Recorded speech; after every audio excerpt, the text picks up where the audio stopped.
All pop culture references mentioned during this podcast are analyzed and scored by artificial intelligence.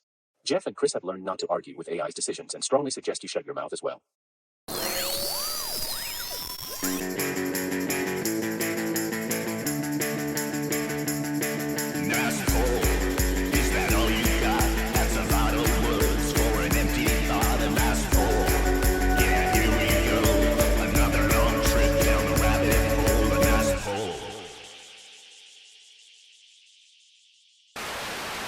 All right, Chris. Well, hey, interesting news.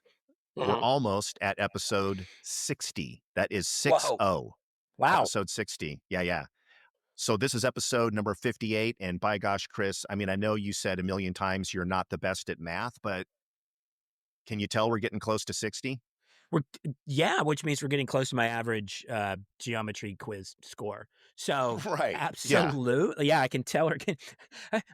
I guess we're close to 60 literally and figuratively. So that's crazy.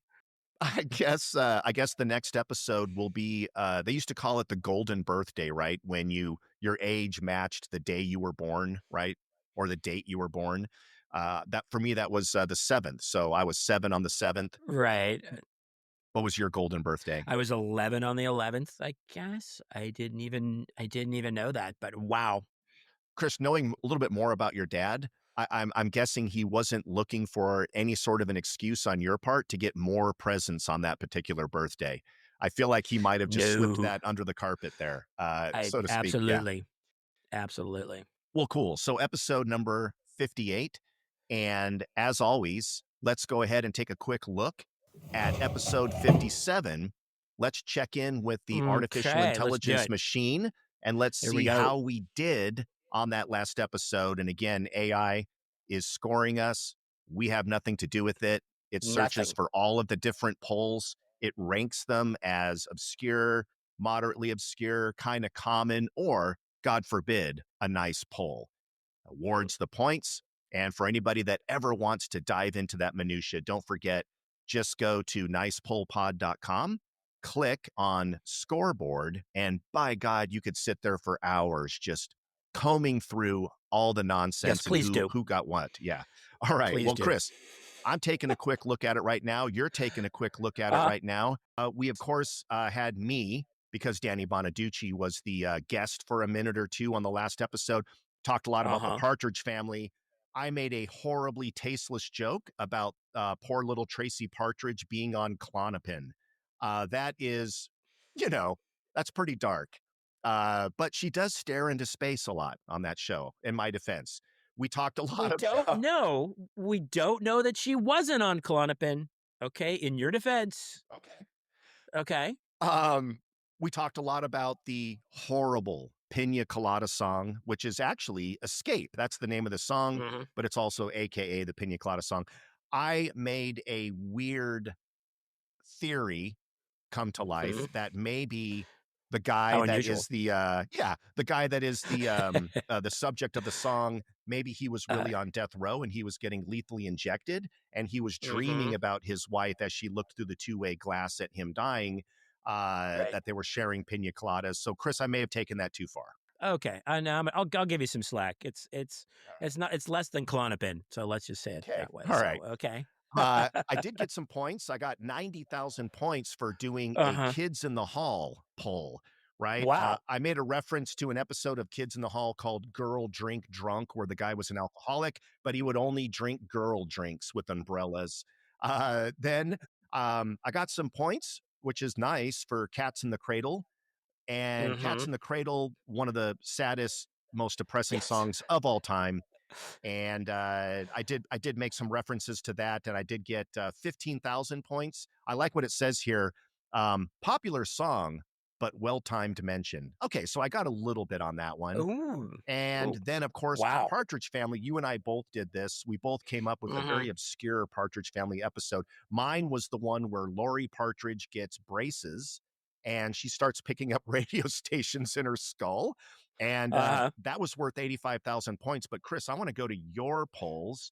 And the first one here, Partridge Family Bus Logistics, Tambourine Storage. That was when you were talking about Uh, this thought in your head on how many tambourines Tracy had and how many that's why they needed the bus. That's why they needed a bus. that's why they needed the bus to hold that many tambourines, Yes, exactly. I stand Uh, by that. you also just, killed me on this. You also mentioned a very obscure episode of The Partridge Family, but you got 102,000 points. Why? It Oh, was the episode where Danny got drafted into the military at the tender age of 12, and you went right. frame by frame on the montage of him in boot camp like Private Benjamin, right? Something Well, like it was that. like, yeah, he gets a draft notice essentially, which Yeah, unfortunately was like a death notice in at that time for some people. And yeah. no, just the madcap screwball humor. What could be more topically funny than the Vietnam draft and somebody getting sent to war?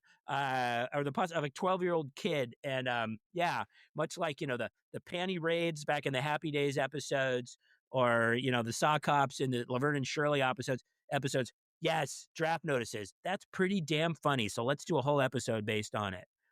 Yeah. So that was a knee slapper. It was a classic. You guys can't see it, but Chris's sarcasm meter is going off the hook right now. It is pegging. It's in the red. uh, I Chris, you meant every also word, Jeff. just under your breath, as you normally do, you also pulled out a Sea of Love reference, right? You were comparing the movie Sea of Love to some of the dynamics in the Pina Colada song.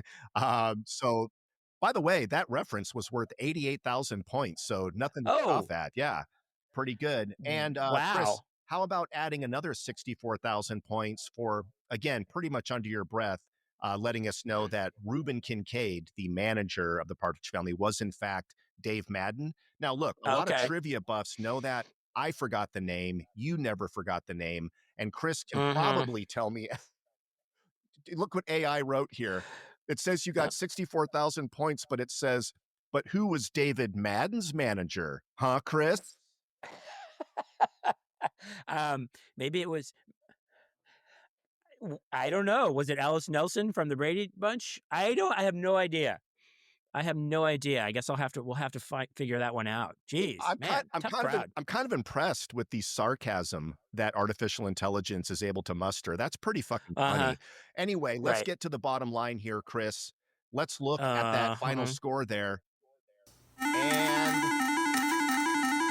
boom. All right. So, for those of you that aren't watching, those of you that are just listening in, I raked in 290,000 points, which I'm proud of. That's a pretty good score. But my buddy Chris, why don't you go ahead and read your tally? It looks like 384,000, which would be more than Jeff's 290,000. Again, I not as well known, not not the math whiz on this show, but I won. You I'll take did. it. And by the way, Chris, I'll step in as the math expert who can do Please both do. addition and subtraction. Looks Oh, like you actually beat me by 94,000 points. So great job, dude. Well done. The last episode before that was a tie. So I'm glad to see the rivalry starting to kick in again here. yes. 94,000 points, which was also my high score in Centipede. So definitely, I like that. Um, I'll take it, Jeff. I like how I'll you're take it. commenting on your poll total by using yet another poll. That was pretty funny. That's pretty good, Chris, when you're using a centipede poll in order to talk about your poll score. Wow, well Is that done. I'm padding my polls, Jeff. I know they don't roll over. It's not like rollover minutes or anything like that, but I'll take it. Well, I'll once take you it. start polling, Chris, it's hard to stop. We both know that. It's hard. It's really hard to It stop. really is. All right. Well, Chris, what do we have on the old agenda for today? Every now and then, as we were in school, and I think I may, and you probably shared this with your kids at some point, because I know I have. Because every time one of my kids or one of your kids probably says, "Oh, we watched a movie in class about something or other," and even a few years ago, they were like popping in a VHS or a DVD. Now they probably just they stream it, right? They go right online and they're showing something in their class. And we had that in we had that in spirit, but we didn't have that in technology. And I was one of the people, and I think you were probably one of the people. We had, I need to use a term like sort of AV, right? The AV geeks, audio video geeks, or AV club, or whatever that was. I think that morphed into that over time. And did you ever have one of those days where we were going to do one of two things: show a film or show a film strip, and involved in both of those things. And good God, it was cumbersome. Good God, it was a pain in the ass. And good God, I can't believe that pass for what we had is, I mean, in retrospect, it was a good time killer, a good time waster in class. Do you remember those days? Do you remember those giant projectors or those really tiny, barely projectors and the technology, quote unquote, that we had to, hey, let's show during social studies or something like that? You remember those days? No, I have no recollection at all. I don't even know what you're talking. Of course, yeah. So Okay, you the filthy animal. very good, right on. Home Alone. Do we both get that poll? So, and by the way, Chris, just a quick side note, you just quoted Home Alone. Do you know that there is no actual movie in that They scene where made that. they made Mhm. that up just for the, okay. So in the scene in Home Get off Alone my where he's trying to, property. Yeah. yeah, Yeah. filthy animal. Yeah. So that is not from an actual film. There you go. All Angels right. with Dirty Faces or something like that. I think that's what it's called within the film. Okay. Well, Within the that film, has to be they worth something. Amazing. Well done. it better be. So God damn it! I do not remember the other technology, the film strip. I'm sure you'll remind me of it. All I remember is Okay. the giant reel-to-reel projector that had to be intricately threaded, right, with the Mm-hmm. film itself. And I was so fascinated that a kid my age could somehow thread that film through this intricate array of like spools and pulleys, and they knew exactly how much extra loop to give it. I don't know why. That just fascinated me. I'm like, who the fuck is this kid? How long did he train to do that? Probably 10 minutes, but to me, that was amazing. And then what would happen, Chris? Inevitably, it would either burn or start to get too hot or break. And they had to, like, I don't know what they taped it with, something, probably scotch tape. I don't know how the hell they did it. Well, first of all, I think you hit on it because I was one of those kids that got to first of all let's go get the projector. It's time for a film. And so you got to leave the class and go off to the AV room and I think, the entire school, I think there may have been 2, maybe 3 projectors, right, for the entire school. So you Max. definitely Oh, yeah. no, but and it was on this enormous cart and you had to wheel this thing and it weighed somewhere between, 50 and 4,000 pounds, right? It was just this enormous, bulky, cumbersome sort of thing. And of course, and that's the one thing, remember rolling this thing over cracked sidewalks and, the wheels were like from a discarded grocery cart and everything. It's just everything that could go wrong with that cart because there was no money for those kind of things. But you eventually get the, you eventually get the projector into the classroom. Hopefully, you didn't have to go upstairs. You just a ramp. And yes, I was one of those kids. I don't. If I got any training, it may have been one teacher showing you training that was like 2 minutes. You thread it through here, you drop it around, you wrap it around this bowl. It's okay. You press. That was the training because it. And so yes, so you had that pressure of getting that film fired up because the last thing you wanted because when you saw that projector rolling in, what did you get to think? It's like, cool. We don't have to do any learning right now, right? I can almost sleep or I can write in my slam book or I could do whatever I want. It's just I don't really have to pay much attention to whatever we were seeing. Because there was really, I don't think there was ever really any educational tie into it. If you do, it's like it almost seemed like it was just a teacher taking a couple hours off. Yeah, yeah, Um, for sure. like Oh, we yeah. really needed, like we were going to learn anything from Jonathan Livingston Seagull or something like that, right? It was just Right. Yeah. completely right. It's unrelated to anything. I'm just going to show a film. I think maybe your teacher was hungover or was splitting up from their husband, whatever.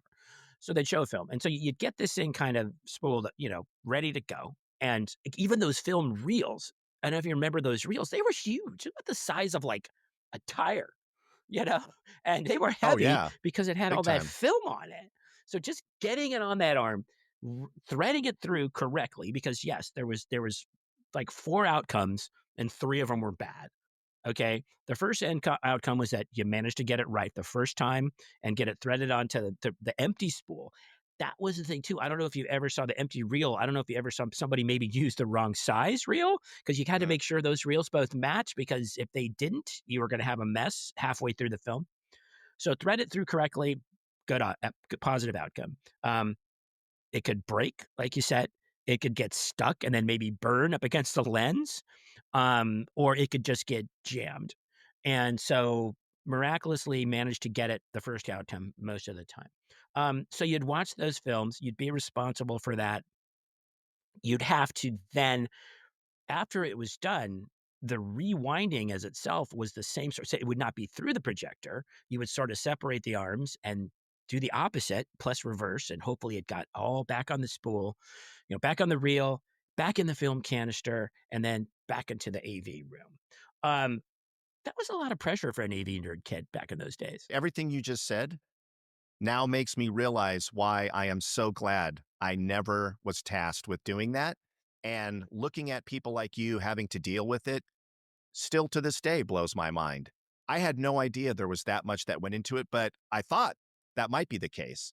And now that I know, it just makes me so glad that I was never, again, tasked with doing it. I can't even imagine the pressure of doing that. Now, weirdly, my very first job out of college was working in hotels doing audiovisual, but I never had to deal with the reel to reel.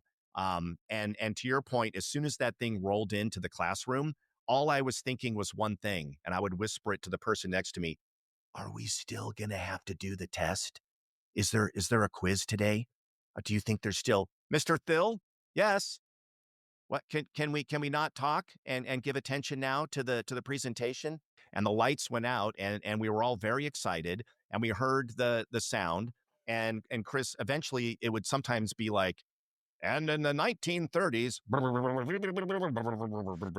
right? And then all of a sudden you would get this, and then what would you do? Would you just jump from across the room? Well, but there wasn't anything you could do because it was a mono speaker, right, coming out of the projector. So the speaker and the projector were all one piece, right? There was no stereo sound. There were no external speakers. There was no surround sound. So it was basically coming. You're right, and then the projector itself made a hell of a lot of noise, right? It did. So It did. if you were sitting too close to the projector, Yeah. you couldn't hear the sound. No, I know. So it was like, and so you just hear the whir. So then you're definitely writing in your slam book, or you're definitely reading Encyclopedia Brown, or you're definitely doing something to the point of like anything but this whole, uh, I don't know, the experience of watching the film. And I don't even know why I did it. Although I think there was part of me that knew at least being responsible for that.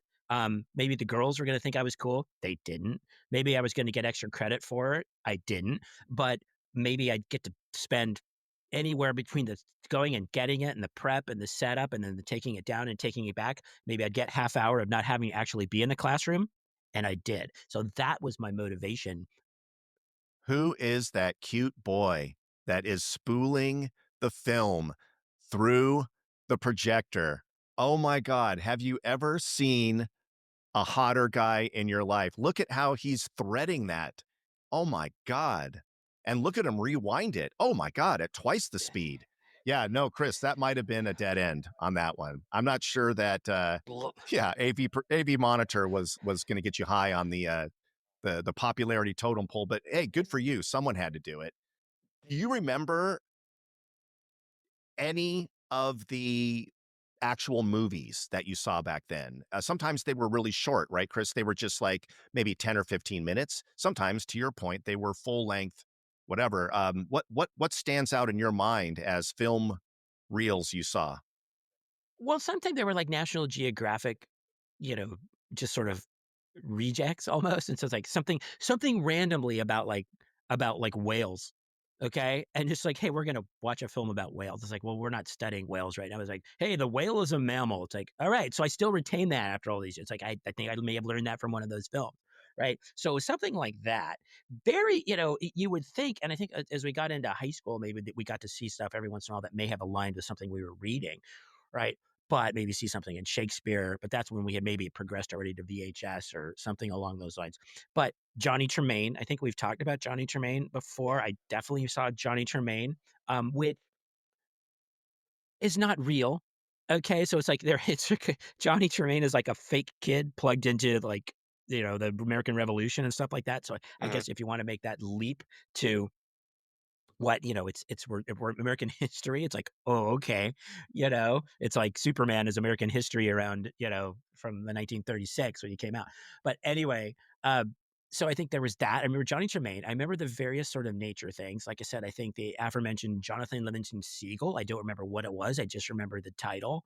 And I spent some time, a couple of years in Catholic school before I started public school in 4th grade, and you got to see the same films every year. I think that's maybe where I had got my start in AV. I think that's maybe how I got the gig once I switched to public school because I had experience. My resume, I had AV on it.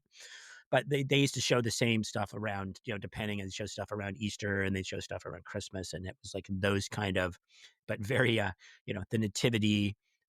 There was this film called The Redeemer and if you look this up, this is crazy, and this is always an interesting sort of cinematic nugget for me. There was a time they used to make films about Jesus, but they didn't show his face. Okay. Because you can't, all right? It was like considered at the time, like, well, how could you show somebody's face? So they would so you'd show a movie about Jesus. All you saw was the back of his head the entire time. So it was, think of that for a minute. Okay. And I'm there still was an trying to act, figure out why that is. You can't see his face. Why? Why can't you see his you couldn't face? show his face. It was like considered like blasphemous because nobody could possibly be the face of Oh, Jesus. Come on, okay. Jeff, get with me with You this. you Okay. can't see Okay. the really Hey, good-looking blonde-haired, blue-eyed white man? You can't see his on that face? note, Wow, o that's on crazy. that note on that note, the first film to show Jesus's face, well, the actor portraying Jesus was called King of Kings, and that actor was a fair-haired, blue-eyed, very, Anglo-looking actor by the name of Jeffrey Hunter. I'll be Does that darned. name ring any bells for you? It does, although I can't think of anything that Jeffrey Hunter was ever in off the AK top of my head. Sorry. Go. you're gonna be angry at yourself. Jeffrey Hunter, AKA Captain Christopher Pike from Star Trek. Oh, yeah, okay. I completely forgot, and now, of course, he was only in a couple of the early episodes and the pilot episodes leading Right. into The Star pilot, Trek, the right. original series. I think he was in the two-parter, right? The Cage.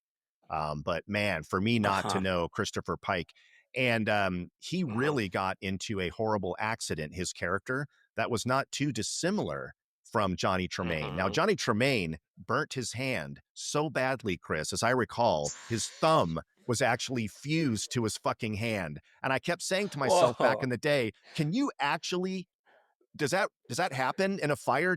Can your digits like melt to each other? Because I'm an idiot. I don't know. And people are like, I don't know, man. That seems pretty extreme. But it blew my mind how bad that injury was. But then Christopher Pike, of course, the original captain of the USS Enterprise NC 1701, Mhm. man, he Oh. from the face all the way down, completely incapacitated, I think from radiation burns. But There's a definite link between what happened to Johnny Tremaine and what happened to Christopher Pike. But and yeah, he was all mutilated and he was kind of in that little box and they had like a trial, remember? And then they showed the footage from the original Star Trek pilot so they were very resourceful in not letting that footage go to waste. so those are some good ones. Now, I do Mhm. not remember anything about Jonathan Any of Livingston. them? I remember Johnny Tremaine, obviously. That stuck out. That one is really burned into my memory, Chris. I Ba-dum-bum. also have heard of Jonathan Livingston Seagull again and again and again. It seemed like almost every Mhm. girl in junior high school, for instance, was reading that book or was about to read that book or passed it off to someone to read that book. Mhm. Next to the other one that was something God, are you there? What was that one? Are you Hi, there, God? I'm It's me, Margaret. Margaret. Yeah, that was another big one. Yeah, That's a with Judy Jonathan Bloom Livingston book. Seagull, Yeah. Judy Bloom. Right. But the ones that stick out of my mind for whatever reason, one of them was this is a lesson, right? This one was one of those like 20-minute learn something, and it was called Mhm. I Am Joe's Heart. I Uh-huh. am Joe's Heart. And they're trying to talk to us about heart disease. Chris, can I stress here that we are maybe 13 years old and we're being lectured about If heart that. disease and how to prevent it? I'm sorry. I mean, other than, you know, a couple of the people at school that are definitely chain smoking that are my age, I don't know who here is in risk of a heart attack. But by God, for the next 30 minutes, we had to go through Mhm. the whole thing. And Chris, I'm going to have to show some clips because this is absolutely insane. But let's check out for just one moment Joe's Heart Okay. as claymation having an identity Oh, good God. crisis and really feeling very insecure about itself.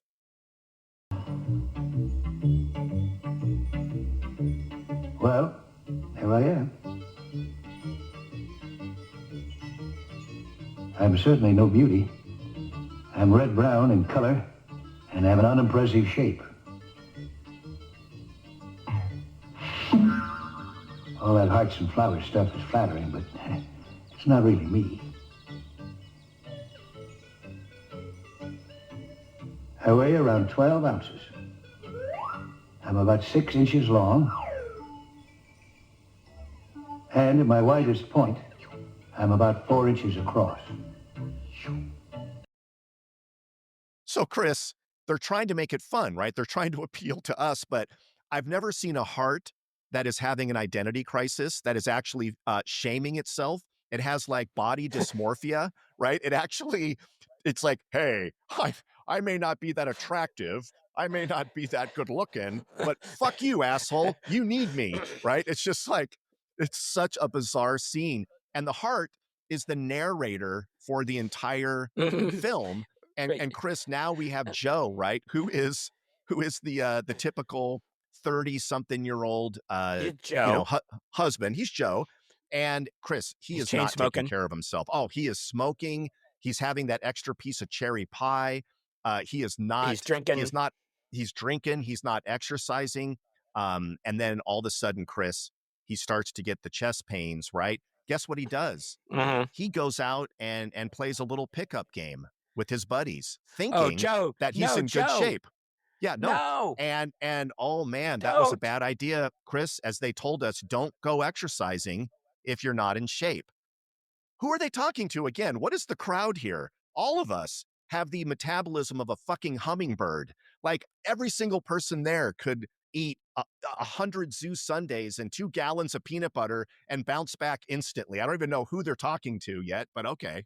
Well, wait a minute. How am I going to get in shape then? So it's like there's got to be some sort of middle ground where Joe's got to put down the Johnny Walker and got to push himself away, from the table and maybe stub out his, half a pack of Pall Malls before he finishes the whole thing. But That's right. you're right. It's with the exception of those 1 or 2 kids that may have, maybe ate a few too many scooter pies, and every class sort of had them, but we weren't quite into body shaming yet, so they kind of would get a pass, other than they were the ones that always came in last when we had to do like the 6-minute jog walk or something like that, and that would became like very obvious that maybe their mom needs to like lighten the portion size. Maybe only one zinger in the old lunchbox there. Only one snowball, right? Yeah, it's supposed to be the jog walk, not the jiggle walk. Yeah, we know. What happens, of course, he has a heart attack, and they have to rip out his heart and find a pig, and then go to the farmer and yank the heart out of the pig and get it there in ice, and then put the pig's heart in there, and then he starts acting like a pig and he starts going crazy, or that was the dream that I had 2 days after watching it. One of the two. I was yeah, I don't quite I'm gonna go with the second. I don't think that's actually what happened. Let's rewind. That didn't happen, but he has the heart attack, and now he's better for it. And what I love about it is, Chris, Right. they make it seem like now he's only eating salads and presumably for the rest of his life. Mhm. And the wife who's in the counseling with him goes, "Oh, he's been doing very well about just eating salads. I guess forever." Right? That's how, well, there you go. Good job, Joe. Salads for the rest of your life. And how old are you? Yes. 32 years old? Anyway, again, it was totally lost And on no me why dressing. we I'm like, I went home. My mom, who was always in the medical field, right? She worked with doctors and was a again, I said this before, she was a phlebotomist, they called it back then, but it's a lab technician. I said, "My God, am I in danger?" And she's like, "What the are you talking about? No, you're fine. You're good." Mhm. Well, 'cause it aligned with all of the ways they tried to scare us back in those days, and so they Yeah. thought, "Well, you know what? Let's just hit these kids with everything we got," and heart disease, or I am Joe's pancreas, to the point of like, and so even the messaging was just like they had to, it made no sense because even an organ talking about, I'm not the most attractive organ, name an attractive internal organ. There are none. Well, Chris, the gallbladder is kind of cute. I mean, if you looked at a gallbladder, they got something going I'll on give you there. that. Yeah. The other one that blew my mind on the same, I think this happened back to back. I think the very next week on a Thursday, we had another film reel come in, Mhm. and this was a health one again. And this one was don't smoke. And I have no recollection of anything leading up to this one scene. Chris, they actually showed a guy getting his lung removed. And I mean up close with to spare no detail. They may as well have been showing a C-section. It was the entire chest. Here comes the spreader. The entire chest is laid bare. There are people in the classroom getting sick, almost fainting, falling over, gasps, and one person literally in the back of the room openly weeping, just like crying as you see this guy's black lung that they're taking out. And then later on, he's in recovery. Well, I guess I really dodged a bullet there. And again, now he can only smoke salad, apparently. Mhm. So that was horrific. And obviously, if I'm talking about it now, as a 59-year-old guy, it must have left an impression, right? But I can attest to this as you think about the educational component to it. There was a time where I was doing PR for a health organization, the American Lung Association, to be exact. And as you can imagine, we had a lot of campaigns geared toward kids, just in that same demographic they were talking about, 11, 12-year-olds. And we would pass out, so we have all these little kits that they'd give to schools. And no, it's like the whole philosophy was, no, we're just going to go hit these kids with everything we've got. Well, we would pass out these rulers, and you could flip over the side, flip the ruler over, and you'd see two pictures. One was a healthy lung, and one was a lung of 20 years of smoking. And so if you think about it, and they were, even the healthy lung is pretty gross to look at, number one. Number two, wow, that's 20 years of smoking, but I'm 11, so I don't, I'm nowhere near that, and I haven't started smoking. But again, the messages were extreme, the messaging was extreme, and sometimes, in retrospect, going, man, it's like we're our process, our philosophy is let's scare the crap out of these kids, and Yeah. if we save one kid from buying a carton of smokes down the road, we've done our job, Jeff. We've done our job. There is a famous to me because I read the backstory later on it, but there's a famous case of one of these very popular film reels that we saw back in the day where it wasn't anything like that. They weren't trying to shock you. They weren't trying to show some gross thing. It was an experiment, right? So this would normally be shown in a science class. And you may remember this one, Chris. The guy, the narrator, he puts on a special pair of glasses. And when you look through these glasses, everything is flipped, it's upside down. And he narrates his experience only wearing these glasses and never taking them off for presumably like a week or 2 weeks. And the whole point of this little experiment was your brain will eventually adjust, right? So obviously, Chris, try walking around when everything is upside down. It's almost impossible, right? And you're going to get vertigo Mhm. and you're going to throw up, which this guy did. And one morning Nice. he wakes up and his brain has flipped the image. Hey, man, don't worry. It took a while. There was a little red tape back there at the cerebellum, but we did figure out how to flip this fucking thing back around so you can now live your life. Good luck. And of course, Chris, experiment complete. Wow, isn't that interesting? Look at the power of the human brain. Wow. And then what happens, Chris? What do you think happens next? He can't go back the other way. He has to wear these glasses for the rest of his life. His brain explodes. Any one of those is kind of what happened, right? So he takes off the glasses, and of course, no surprise, now the world is flipped again. Even though he is seeing the world as it really is, he's not. The brain is like, what the F? Do you know how much effort we just went through? over here in the medulla oblongata to get this fucking thing fixed. And now you're bringing in that signal, right? The brain was pissed.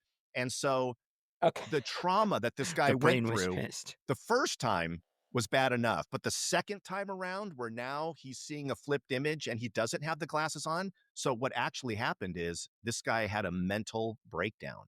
He had an actual full-on nervous breakdown. I don't think that it led to him taking his own life, but I think it was touch and go. Like he was ready to do that. Eventually, my recollection is it did come back around again, but dude, is that not the weirdest? Have you ever seen that one? Do you remember this? I haven't seen that one, but I'm gonna have to hunt it down. I don't even Yeah. understand. Hopefully, yeah, that guy got his literal shit back together and had a normal life, or that, or he was well compensated for having to wear those upside down glasses for the rest of his life. Yeah, I mean, Chris, good Lord. I'm sure he was well compensated by the school district for making a public service science film. I'm sure he got a lot of money for that. We were going to give you $250, but we bumped it up to an even $300. So, Yeah, and then you later know, on when he says, "I'm going to sue," they're all looking at each other like, "Hey, taxable, of course. this is still the 1960s. There's nothing in place for you to even do that. So, oh Sue? well, how about fuck Sue you?" who? Yeah. Sue who? Sue what? How would you even go about that? Yeah, so you know, Maybe they did him a solid and said, "Hey, we know these guys named Sid and Marty Croft, and they're looking for writers. So maybe you can go get a job with them and look at everything upside down." And who knows, maybe everything ended up okay. he became later the executive producer of Lidsville. Yeah, those are my recollections of those films.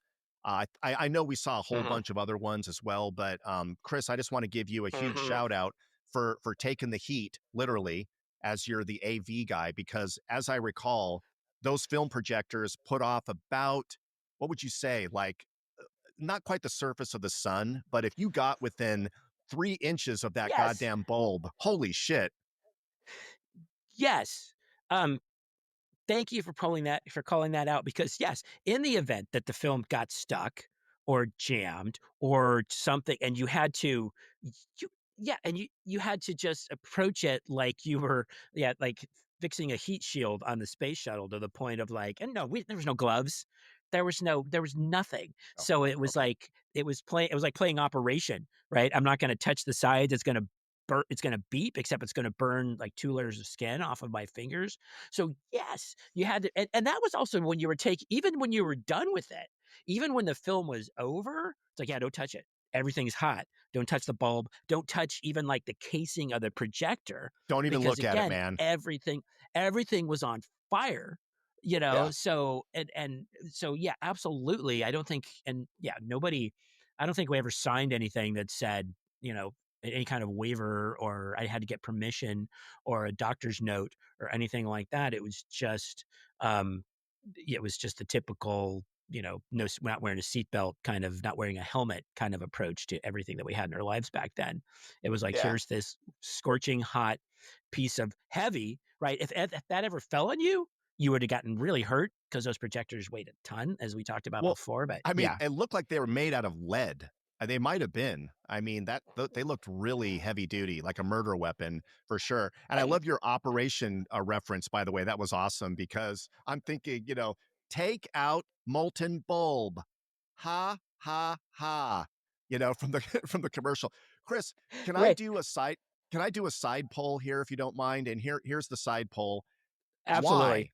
Why was there a whole bunch of TV commercials that we all loved back then? A lot of them for Milton Bradley games, but also cereal, where every kid Mm-hmm. had a super thick Jersey accent.